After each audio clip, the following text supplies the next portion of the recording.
to this cabin in the Appalachians 2 years ago, I was just looking for some peace and quiet, a break from city life.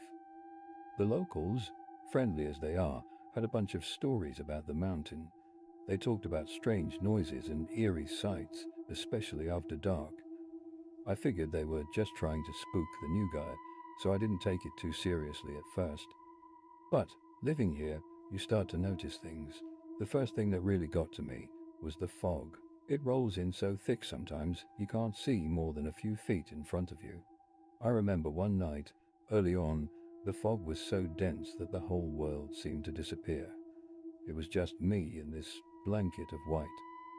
That's when I first heard the whispers. They weren't clear, more like breaths of air, but they felt close, like someone was right next to me.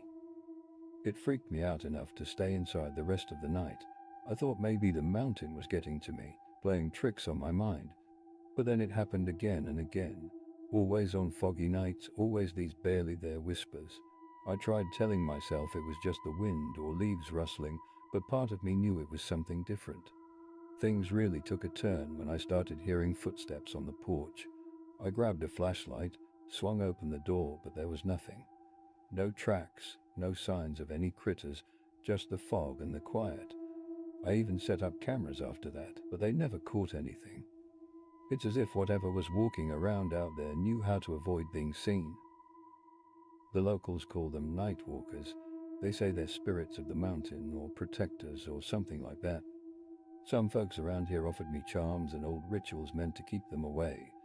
I didn't really buy into that stuff, but I didn't want to disrespect their beliefs either.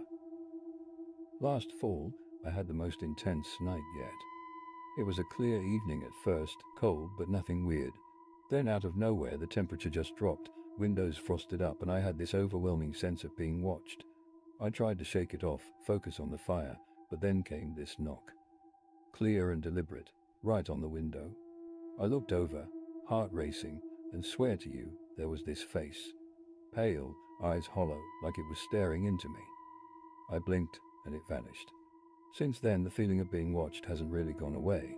I've thought about leaving, even packed up a couple of times, but something makes me stay. It's almost like I need to figure out what's going on.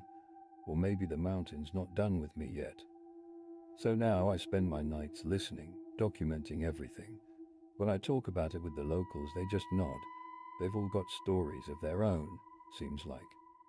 Living here, you start to respect the mountain, its beauty and its mysteries.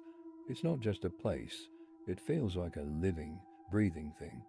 And at night it speaks in ways I can't always understand.